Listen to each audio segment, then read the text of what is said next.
ایک بات بڑی ضروری ہے، وہ میں نے آپ سے ضرور کرنی ہے۔ ایک آیت ہے قرآن پاک کی سورت بقرہ پہلا سپارہ آیت نمبر 120۔ اللہ تعالیٰ نے ایک حد بیان کر دی، فرمایا وَلَن تَرْضَىٰ عَنْكَ الْيَهُودُ وَلَا النَّصَارَىٰ حَتَّىٰ تَتَّبِعَ مِلَّتَهُمْ۔ فرمایا یہ یہودی اور عیسائی تم سے ہرگز راضی نہیں ہوں گے۔ یہ قرآن ہے اور سادہ ترجمہ تفسیر کی بھی ضرورت نہیں۔ یہ معاہدے کر لیں، محبت کے وعدے کر لیں، یہ تم سے راضی نہیں ہوں گے۔ کب راضی ہوں گے؟ حتی تتبع ملتہم، یہاں تک کہ تم ان کے دین کی پیروی کرنے لگ جاؤ۔ میرا جب پہلی دفعہ پاسپورٹ بنا تو میں نے سارا پڑھا، کتابیں پڑھنے کا شوق تھا شروع سے۔ اس کے ہر صفحے پہ لکھا ہے کہ سوائے اسرائیل کے، یعنی آپ پوری دنیا میں یہ سبز ہلالی پاسپورٹ لے کے جا سکتے ہیں، خبردار اسرائیل آپ یہ پاسپورٹ لے کے نہیں جا سکتے۔ یعنی اتنی نفرت کسی ملک سے کہ اس پر لکھ کے چھاپ دیا ہر صفحے پر کہ یہ پاسپورٹ سوائے اسرائیل کے ہر ملک کے لیے کارآمد ہے۔ میرا سوال ہے عرب کے ان لیڈروں سے جنہوں نے اسرائیل کے ساتھ معاہدہ کیا، مجھے بتاؤ تمہیں فلسطین کی بیٹیاں بھول گئی نا ساری کی ساری؟ تمہیں وہ ماں بھول گئی نا جو مسجد اقصیٰ کے دروازے پہ کھڑی ہو کے چیخیں مارتی تھی اور کہتی تھی کوئی علی کو خبر کرو کہ میری بچیاں قید میں ہیں؟ وہ بھول گئی؟ تمہیں وہ بہن بھول گئی نا جس پر شراب کی بوتل انڈیڑتے تھے اسرائیل کے فوجی؟ وہ آپ کو ابھی بھی ویڈیو مل جائے گی۔ وہ انڈیلتے تھے شراب کی بوتل، اسے پکڑتے تھے، دست درازی کرتے تھے، اور وہ بیٹی کہتی تھی یا رحمت للعالم۔ بھول گیا تمہیں وہ سارا کچھ؟ تم نے 1 منٹ لگایا اور تم معاہدہ کس سے کروا رہے ہو؟ امریکہ کے صدر سے؟ اتنا ظلم کیا تم نے، اتنا قاتل کے ساتھ معاہدہ؟ کیا سمجھتے ہو فلسطین والوں کا کوئی والی وارث نہیں؟ سنو، میرے رسول کریم صلی اللہ علیہ وسلم نے فرمایا میرا کوئی مالدار امتی دنیا سے چلا جائے پیسے جائیدادیں چھوڑ کر، نبی پاک صلی اللہ علیہ وسلم نے فرمایا مسلمان ایک جسد واحد کی طرح، ایک جسم کی طرح، ایک حصہ تکلیف میں ہو تو دوسرا اس کی درد محسوس کرتا ہے۔ انسان کے وجود کے اندر سب سے قیمتی اس کا دماغ ہوتا ہے، اسی سے سوچتا ہے، اسی سے وہ عمل کرتا ہے، اسی سے منصوبہ بندی کرتا ہے، اسی سے وہ مومن ہوتا ہے، اسی سے معاذ اللہ کافر ہوتا ہے۔ اور وجود کے اندر جس کو درجے کے لحاظ سے بولنے میں بعض اوقات کم درجہ سمجھا جاتا ہے وہ پیر ہوتے ہیں۔ اور تو میری ٹھوکر کے بھی قابل نہیں، میں تجھے جوتے کی نوک پہ، پیر کی نوک پہ بھی نہیں سمجھتا۔ ہم یہ کہتے ہیں محاورتاً کہ تو پیروں کے قابل بھی نہیں، یعنی سب سے اعلیٰ درجہ دماغ کو دیا، دل کو دیا، اور سب سے ہلکا درجہ پاؤں کو دیا۔ لیکن مجھے بتلائیے گا اگر کبھی پاؤں کی سب سے چھوٹی انگلی چھنگلیا چیچی اس پہ اگر کبھی زخم لگ جائے تو جسم کا سب سے اعلیٰ حصہ دماغ ہے، دماغ نے کبھی یہ کہا ہے کہ چھوڑو یہ تو سب سے نچلا درجہ ہے، نہیں جانا ڈاکٹر کے پاس، اتنا ٹائم کہاں ہے، رہنے دو، چھوٹی سی تو انگلی ہے، خیر ہے؟ ایسا کبھی ہوا ہے؟ دماغ فوراً کہتا ہے کہ باقی کام بعد میں کریں گے، پہلے ڈاکٹر کا پتہ کرو، اس کو مرہم پٹی کراؤ، کیونکہ اسے پتہ ہے کہ اگر یہاں درد رہی تو باقی جسم میں بھی درد رہے گی۔ اور یہ بھی پتہ ہے دماغ کو کہ اگر میں نے یہاں علاج نہ کرایا انگلی کا تو کہیں پیر بھی سارا زخمی نہ ہو جائے، اور اگر پیر کا علاج نہ کرایا تو ٹانگیں اور باقی وجود تک بھی زخم نہ آ جائے۔ لہذا دماغ جلدی فیصلہ کرتا ہے، ٹیسٹ کرانے کا، چیک اپ کرانے کا، دوائی لینے کا، مرہم پٹی کا۔ اور میرے بھائی مسلمان ایک وجود کی طرح ہے۔ یہ تو ہو سکتا ہے کچھ مسلمان ملک غریب ہوں اور کچھ کے پاس تیل کے کنویں ہوں، کچھ کے پاس سونے کے پہاڑ ہوں، یہ تو ہو سکتا ہے کہ بعض اوقات یہ وہ سمجھ لیں کہ ہم اعلیٰ درجے کے ہیں، لیکن یہ یاد رکھیں اگر ایک جسم کی طرح ہیں، سوچتے ہیں اور ہیں، کیونکہ نبی پاک نے فرمایا ہے، اگر اس طرح سوچتے ہیں تو پھر میرا خیال ہے کہ جس طرح تیل کے کنویں والے کو اپنی درد ہوتی ہے نا، سونے کے پہاڑوں والے ملک کو جس طرح اپنی درد ہوتی ہے نا، اس طرح اسے کسی کو بھیکارت کی نظر سے دیکھنا نہیں چاہیے، چونکہ جسد واحد ہے۔ اور جسد واحد میں اگر کوئی درجہ بڑا بھی رکھتا ہو کہ جناب ہمارے پاس ایک بڑی جگہ ہے، متبرک جگہ ہے، ہم بڑے ہیں، تو آپ بڑے ہیں، لیکن بڑا دماغ ہی یہ فیصلہ کرتا ہے کہ بھائی وہ چھوٹا سا پیر کا حصہ زخمی ہے، جلدی کرو علاج کراؤ۔ لیکن بڑے دماغ والا کہے کہ میرا گھر تو محفوظ ہے۔ معراج کی بات کرنے کا تو اب وقت آیا ہے، اس لیے کہ معراج کا سارا واقعہ تو مسجد اقصیٰ کے گرد گھومتا ہے۔ سبحان الذی اسریٰ بعبدہ لیلا من المسجد الحرام الی المسجد الاقصیٰ۔ حضور نے معراج کی رات مسجد اقصیٰ میں نماز پڑھائی تھی۔ اور ایک بار پھر سے طیبہ سے فلسطین میں آ، راستہ دیکھتی ہے پھر مسجد اقصیٰ تیرا۔ ایک بار حضور گئے تھے مکے سے مسجد اقصیٰ، اور پھر حضور فرماتے ہیں جب میں واپس گیا نا تو کفار نے جو کہ مسجد اقصیٰ دیکھی ہوئی تھی تو مجھ سے پوچھنا شروع کر دیا کہ مسجد اقصیٰ کی کھڑکیاں کتنی ہیں، دروازے کتنے ہیں، پلر کتنے ہیں۔ جب انہوں نے سوال جواب کیے تو حضور فرماتے ہیں کہ رب کریم نے مسجد اقصیٰ کو اٹھا کے میرے سامنے رکھ دیا۔ میں دیکھتا جاتا تھا، بتاتا جاتا تھا، کہہ لوں بات کر لوں۔ ایک دفعہ حضور مکے سے مسجد اقصیٰ آئے اور ایک دفعہ مسجد اقصیٰ میرے نبی کی زیارت کے لیے مکے گئی، حضور کی زیارت کے لیے مکہ شریف گئی۔ او میرے نبی تو صرف کسی چیز کی طرف ایک دفعہ دیکھ لیں تو وہاں رحمت کے پھول کھلتے ہیں۔ مسجد اقصیٰ کی طرف منہ کر کے 17 مہینے میرے نبی نے نماز پڑھی ہے۔ مسلمانوں پتہ ہی کوئی نہیں، ہماری خبریں ہی اور ہیں، ہمارا درد ہی اور ہے، ہمیں پتہ ہی نہیں بم کہاں برس رہے ہیں، ہمیں یہ خبر ہی نہیں۔ اور میں اس دور میں تقریریں کر رہا ہوں جہاں سوتوں کو جگانا نہیں پڑتا، جاگتوں کو جگانا پڑتا ہے۔ سیانے لوگوں کو سمجھانا ہمارے ذمہ لگ گیا، کیا کریں؟ اس قوم کو سکھانا پڑتا ہے جسے پتہ سارا ہے، لیکن جان بوجھ کے آنکھیں ہماری بند ہیں۔ یہ مولوی کو بات کرتا تو لوگ کہتے دیکھو مولوی گالی دیتا ہے، لیکن اگر قائد اعظم محمد علی جناح کہے کہ اسرائیل امریکہ کی ناجائز اولاد ہے تو پھر تو تمہیں ہضم کر لینا چاہیے نا، پھر تو لبرل کو بھی ہضم ہونا چاہیے نا کہ قائد اعظم نے کہا ہے، اور اس ناجائز بچے کو تم نے اتنی طاقتیں دے دی کہ وہ مسلمانوں کے قبلہ اول میں نماز پڑھنے والوں کو بھی نہ بخشے۔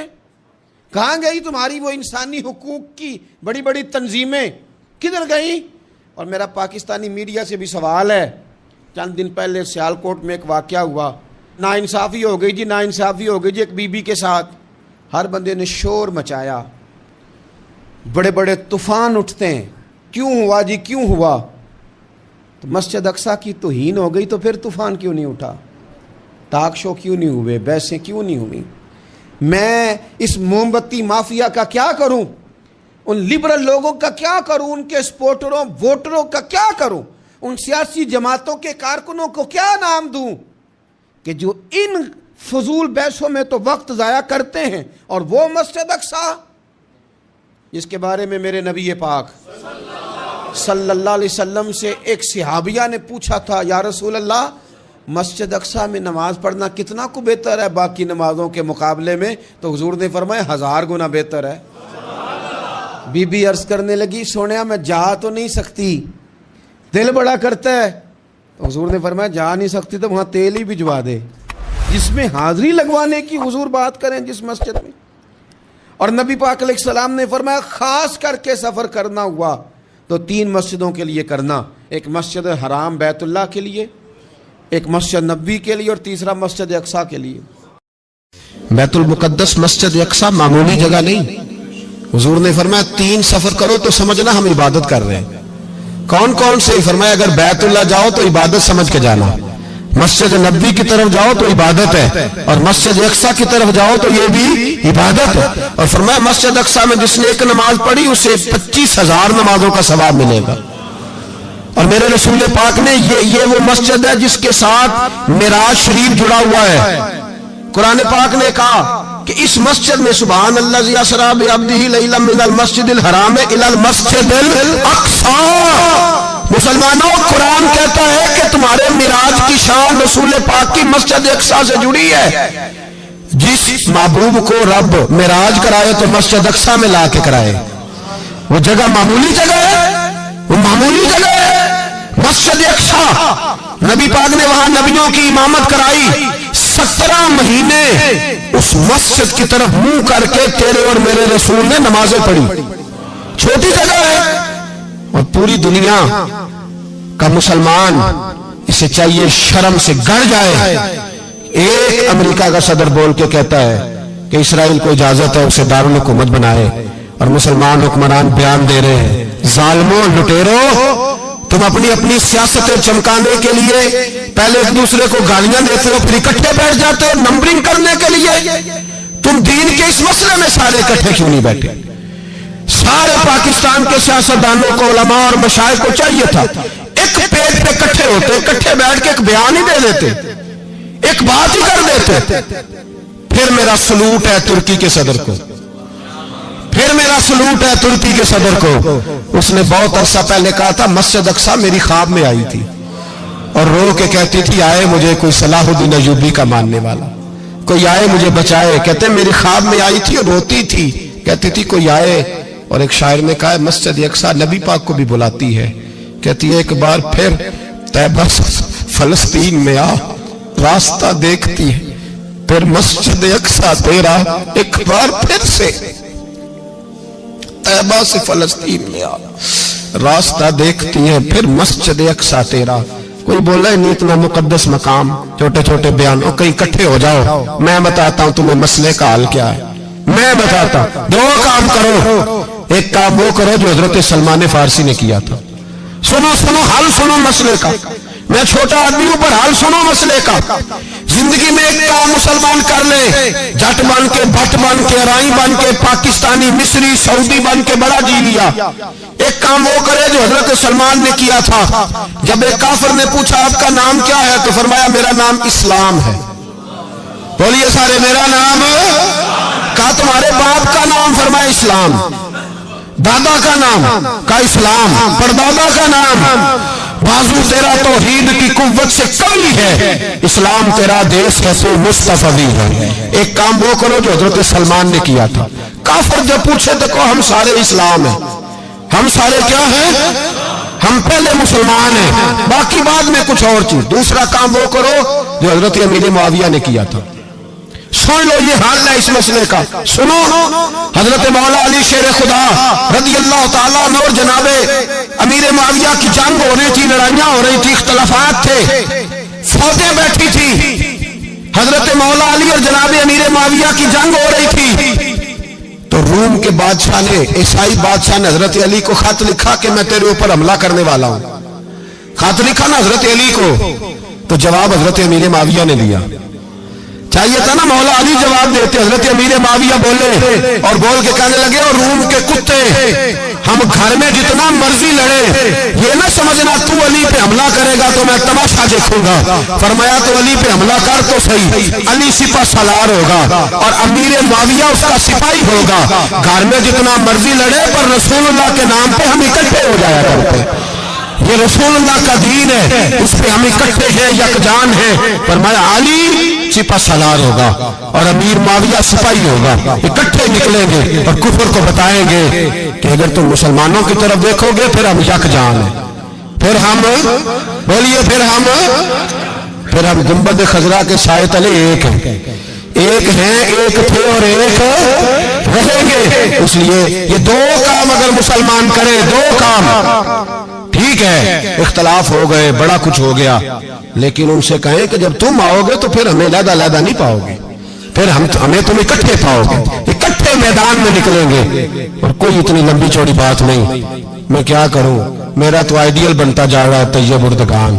عجیب بات ہے نا کہ اس کے پاس ایٹمی طاقت آپ سے کمزور ہے، آپ کی تگڑی ہے، اس کے پاس جو فوجی طاقتیں ہیں وہ اپنی جگہ پر، آپ کی فوجی طاقتوں کا لوہا مانتی ہے دنیا، لیکن پھر مجھے کہنے دو نا، میدان میں بندہ ایٹمی طاقت سے نہیں لڑتا، ایمان کی قوت سے لڑتا ہے۔ اور بول اٹھا ہے نا، کیا کر لیا اس نے اپنی پارلیمنٹ سے خطاب کیا ہے، مطالبہ ہے، علماء سے گزارش ہے، مشائخ سے گزارش ہے، ہر مکتبہ فکر کے آدمی سے گزارش ہے، علماء اور سیاستدانوں سے اپیل ہے کہ پارلیمنٹ کا مشترکہ اجلاس بلائیں، مشترکہ، اس میں ہر سیاسی جماعت کا لیڈر بیٹھے اور اکٹھے بیٹھ کے ان کو یہ میسج دیں کہ بازو تیرا توحید کی قوت سے قوی ہے، اسلام تیرا دیس ہے تو مصطفی، اور ان کو بتائیں کہ ہزاروں قومیں وجود میں آئیں، دہر میں خشک تر کے رشتے سے ہم نے بنیاد دوستی رکھی، یاد خیر البشر کے رشتے سے۔ مسلمان ہی نہیں ہوتا۔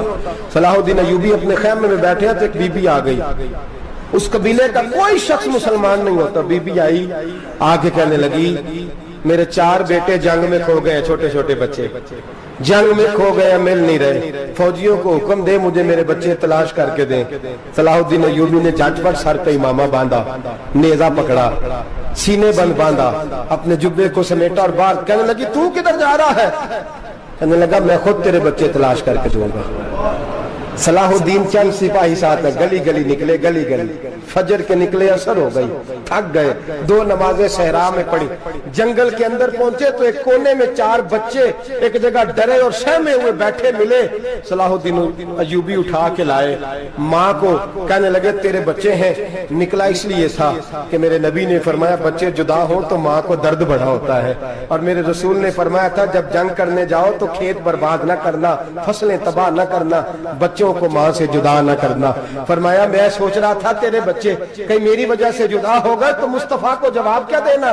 فرمایا تیرے بچے ڈھونڈ کے لایا ہوں۔ بچے ماں کے پاس آنے لگے تو ماں نے بڑے بیٹے کے منہ پہ تھپڑ مارا۔ کہتا اماں کیا ہوا؟ کہنے لگے تو نے سنا نہیں کہ دشمن کے بچوں کی اتنی حفاظت کرتا ہے؟ میرے پاس نہ جا، اس کے قدموں میں بیٹھ جا۔ جس نبی کے غلام اتنے سچے ہیں وہ نبی کتنا سچا ہوگا۔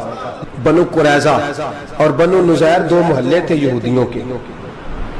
یہودیوں نے بڑی عہد شکنی کی تو نبی پاک صلی اللہ علیہ وسلم نے ان کو بے دخل کر دیا، مدینے سے نکال دیا، مدینہ منورہ سے۔ یہودی نکل گئے مدینہ طیبہ سے، تو جب وہ نکل کے جا رہے تھے تو ان کے مکان، ان کے باغ، ان کی جائیدادیں بچ گئیں۔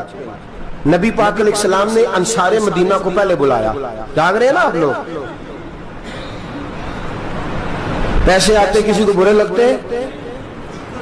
اب تو یہ بھی حلال حرام کی تمیز بھی اٹھتی جا رہی ہے۔ جائیداد، باغ، مال، علاقہ خالی ہوا ہے، وہ چلے گئے اور لوگ تو ڈھونڈتے پھرتے ہیں۔ اللہ خیر فرمائے، شاملہ جگہ ملتی نہیں اب شہروں میں، وہ کس کس نے نام کرا لی، کدھر گئی ہے کوئی خبر ہی نہیں، خالی جگہ پڑی ہے۔ میرے نبی پاک علیہ السلام نے پہلے انصار مدینہ کو بلایا۔ حضور نے فرمایا انصاریوں بہت بڑی جائیدادیں یہودیوں کی، بنو نذیر اور بنو قریظہ محلے خالی ہو گئے، میرا دل کرتا ہے وہ تمہیں دے دوں، اس لیے کہ تم نے اپنے مہاجر بھائیوں کے ساتھ بڑا تعاون کیا، جائیدادیں تم نے دے دی ہیں، مکانات دے دیے ہیں، بڑا کچھ تم نے دیا ہے، میرا دل کرتا ہے وہ تمہارے نام کر دوں۔ تو انصار مدینہ کیا کہنے لگے یا رسول اللہ دے تو ہم نے دیا ہے پر وہ بیچارے جھچکتے ہی رہتے ہیں، وہ جھچکتے ہی رہتے ہیں، کھول کے ہماری چیزیں استعمال نہیں کرتے۔ تو حضور ہم تو پہلے ہی انصار ہیں، ہمارے پاس بڑا کچھ ہے، آپ مہربانی فرمائے وہ سارا کچھ مہاجروں کو دے دے، مہاجرین کو ہمیں نہیں چاہیے۔ اب چلے گئے بات کر کے، میرے حبیب پاک نے مہاجروں کو بلا لیا، فرمایا بنو نذیر اور بنو قریظہ قبیلے کی جائیدادیں آئی ہیں، تمہارے پاس بظاہر جو چیزیں ہیں بھی وہ بھی انصار مدینہ کی ہیں، تو میرا یہ خیال ہے کہ وہ سارا کچھ تمہیں دے دیا جائے۔ ابو بکر صدیق رضی اللہ تعالیٰ عنہ کہنے لگے یا رسول اللہ صلی اللہ علیہ وسلم ہمارے انصار بھائیوں نے ہمارے لیے دل تک کھول دیے ہیں، حضور انہوں نے ہر چیز بانٹ کے ہمارے سامنے رکھ دی ہے، ہم اتنے خرد غرض ہیں کہ سارا کچھ لپیٹ جائیں۔ کہ حضور ہمارے پاس جو مکان ہے وہ ہے، ہم کاروبار کر رہے ہیں، تجارتیں کر رہے ہیں، مزدوریاں کر رہے ہیں، ہم انشاءاللہ اور بنا دیں گے، آپ یہ ہماری طرف سے ہمارے انصار بھائیوں کو گفٹ کر دیں، آپ انہیں دے دیں۔ میرے حبیب کی آنکھوں میں آنسو آ گئے، میرے نبی پاک علیہ السلام رو پڑے، یا رسول اللہ آپ کیوں روتے ہیں؟ فرمایا تمہارا یہ بھائی چارہ قائم رہا تو اللہ اسلام کو بڑی قوتیں عطا فرمائے گا، اللہ طاقتیں دے گا اسلام کو، اگر تمہارا یہ رنگ قائم رہا، یہ انداز، میرے غلاموں تمہارے یہ طور طریقے، ایک بھائی کہتا ہے دوسرے کو، دوسرا کہتا ہے تیسرے کو۔ مسلمانوں کی نا ایک تعداد لڑتے لڑتے لڑتے لڑتے دور چلے گئی، تاتاریوں نے قید کر لیا، 4 مسلمان تھے، تبلیغ کرنے گئے، جنگ کرنے گئے، جہاد کرتے کرتے کافروں سے لڑتے لڑتے تاتاری قوم میں چلے گئے، وہاں قید کر لیے گئے تو سزائے موت کا حکم ہوا، 4 بزرگ تھے، سزائے موت کا حکم ہوا تو تاتاری بادشاہ جو تھا وہ بڑا خلاف تھا، بڑا سخت مخالف تھا مسلمانوں کے، اس نے کہا کہ ان کو جب پھانسی دینا نا مسلمانوں کو تو میرے سامنے دینا۔ اب 4 عالم ہیں، 4 صوفی ہیں، سفید داڑیاں، سر پہ امامے، پھانسی کا وقت آیا تو جو پھانسی گھاٹ ہے وہ ایک ہے، چاروں کو کٹھے پھانسی نہیں ہو سکتی، ایک کو کہا کہ ایک ایک کر کے ان کو پھانسی دو۔ جب پھانسی کا وقت آیا نا تو جو سب سے پیچھے صوفی تھے وہ دوڑ کے آگے آئے، کہنے لگے بادشاہ پہلی باری میری لگا، پہلی. اب بادشاہ نے کہا ٹھیک ہے اسے لٹکا دو. وہ قریب آئے تو دوسرے دوڑ آئے, کہنے لگے نہیں نہیں پہلی باری میں نے زیادہ کافر قتل کیے, میرا بڑا جرم ہے, مجھے پہلے سزا دو. ان کو پھانسی دینے لگے تو تیسرے آ گئے, کہنے لگے نہیں یہ تو میرا قتل کرتا تھا, رستے میں بتایا کرتا تھا, ڈھونڈ کے میں بتلاتا تھا کہ یہاں زیادہ تعداد ہے, مجھے پہلے پھانسی دو. تیسرے کے ساتھ بات ہو رہی تھی تو چوتھا دوڑا آیا, کہنے لگا یہ رستے بتاتا تھا, یہ تبلیغ کرتا تھا, یہ سارا کچھ کرتا تھا, لیکن کہا یہ کہتے تھے چلو واپس چلتے ہیں, میں جانے نہیں دیتا تھا, میں کہتا تھا اور کافر مارنے اور علاقے فتح کرنے, میرا جرم بڑا ہے, مجھے پہلے پھانسی دو. بادشاہ کہنے لگا مجھے 35 سال ہو گئے حکومت کرتے, بڑی دنیا کو پھانسی دی ہے, لوگ تو ایک دوسرے کو دھکے دیتے ہیں کہ پہلے تو جا پہلے تو جا, اور تم کیسی قوم ہو کہ ایک دوسرے پہ قربان ہو رہے ہو. کہنے لگا تم ایک باپ کی اولاد ہو. جاگ رہے ہیں آپ لوگ؟ تاتاری بادشاہ, کافر بادشاہ, اسلام کی مخالفت کرتے ہیں, ایک باپ کی اولاد ہو کا نہیں, ایک قبیلے کے رہنے والے ہو کا نہیں, ایک ملک کے رہنے والے ہو نہیں. اس نے کہا رشتہ کیا ہے تمہارا, رشتہ کیا ہے؟ تو بول کے کہنے لگے خدا ایک ہے نبی ایک ہے, خدا ایک ہے اور نبی منفرد ایک ہے, اس قوم کی نقصان بھی ایک ہی سب کا نبی, اللہ بھی قرآن بھی ایک. کیا ہی اچھا تھا ہوتے اگر مسلمان بھی ایک, یوں تو سید بھی ہو, مرزا بھی ہو, افغان بھی ہو, تم سبھی کچھ ہو بتاؤ کہ مسلمان بھی ہو.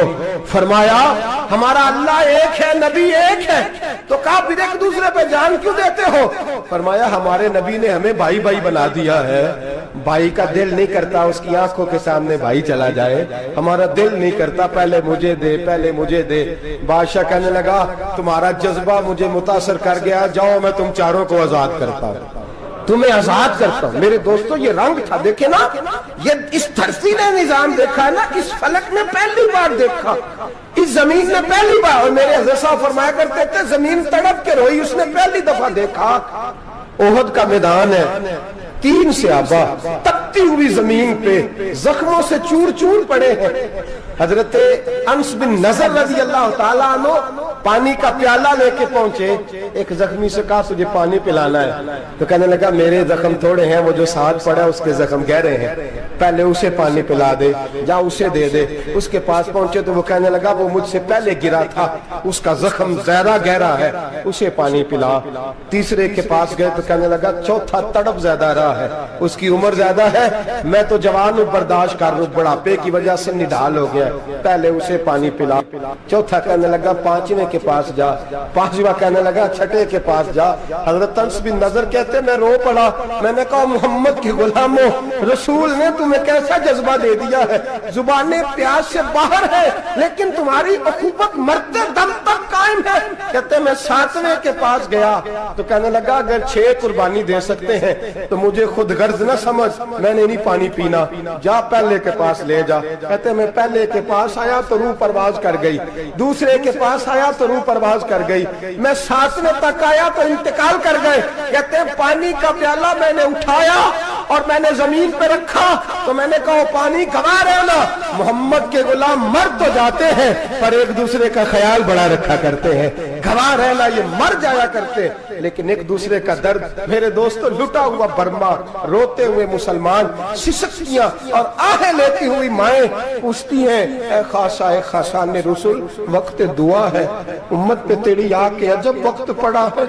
وہ دین جو بڑی شان سے نکلا تھا وطن سے, پردیس میں وہ دین آج غریب الغربا ہے. فریاد ہے اے کشتی امت کے نگہباں, بیڑا یہ تباہی کے قریب آن لگا ہے. اور کیا خوبصورت جملے کہے تھے کہ نبی پاک صلی اللہ علیہ وسلم نے, حضور نے فرمایا تھا میرا مومن ایک جان کی طرح ہوتا ہے, ایک جان کی طرح ہوتا ہے, ایک کو تکلیف ہو جسم کے ایک حصے کو, سارا حصہ پریشان ہوتا ہے. فرمایا یہ ایک مکان کی طرح ہے, ایک اینٹ دوسری اینٹ کو مضبوط کرتی ہے. فرمایا یہ مضبوط لوگ ہیں, یہ مضبوط لوگ. حضرت عمر فاروق کا زمانہ ہے, ایک آدمی نے سیری بھیج دی ایک گھر میں بطور تحفہ, قحط کا زمانہ تھا, گوشت ملتا نہیں تھا, جانور. ایک آدمی نے سیری بھیج دی ایک آدمی کے گھر میں. اس نے کیا کیا, اس نے اپنی بیوی سے کہا ہماری تو خیر ہے,